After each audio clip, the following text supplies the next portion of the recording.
Wine drinking people, time for more of what I've had to drink yesterday.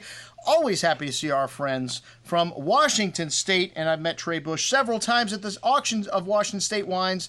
I went there 3 years in a row. Let me tell you, if you want to visit Washington State, go there in August. You'll want to move there, man. The best weather all year round. And, I mean, it was over 100 degrees at the barrel tasting. They had to put the red wines in ice, and very nice, cool night, 60 degrees at night, just the optimum temperature. You definitely want to go there in August. And check out the auction of Washington State wines, one of the most fun in terms of wine events that we have in this country. All right, we start out with the Magician Riesling. I love the packaging on these wines as well. Everything magic.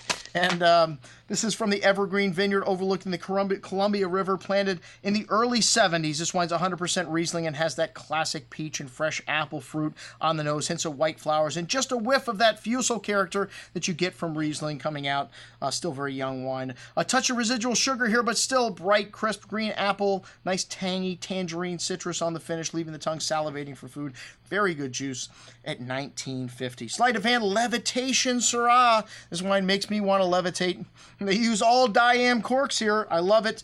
And the screw cap is Riesling, though. And they only make 700 cases of this Syrah. It's a blend of some of the top vineyard sites for Syrah, Louis Les Collines, and their own Stony Hill vineyard located in the Rock Xavier, which is where you find Cayuse, one of the cult wines of Oregon. This wine, I'm sorry, Washington State. Well, a lot of Walla Walla, a third of it is in Oregon, and a lot of people don't realize if the wineries in Washington, you don't have to mention that the vineyards are actually in Oregon. Anyways, an interesting little fact here. This wine's got a good amount of dark cherry and plum fruit, notes of smoked meat, some peppery spice and herbs coming through as this wine opens up. Very rich and forward fruit. These 2013s, another ripe vintage here for Washington. Smooth, round tannins. Nice freshness, though, in this wine and balance. That smoky, meaty character from the nose coming through on the finish, as well as dark spices. Excellent juice at $48. The Archimage Sleight of hand, Cabernet Franc, Merlot, and Cabernet Sauvignon blend. This is a little monster. These 2013, still very young. This wine's got a good amount of fresh earth, dried tobacco spice, coffee, and dense, rich, dark currant berry fruit. Really nicely balanced, though.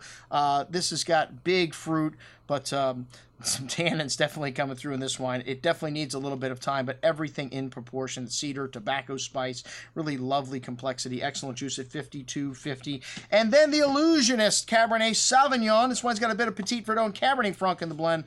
Very strong bouquet here. Dark mocha, spice, cigar box, currants, dark cherries.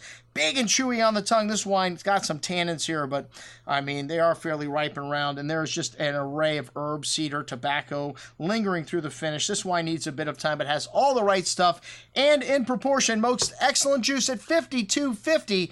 Hell, man, some of the top Washington State wines you can find in the $50 price range. All incredible values. All right, I'm your host, Andrew Lampasoni, signing off of the Wine Watch, saying, remember, always drink the good stuff first.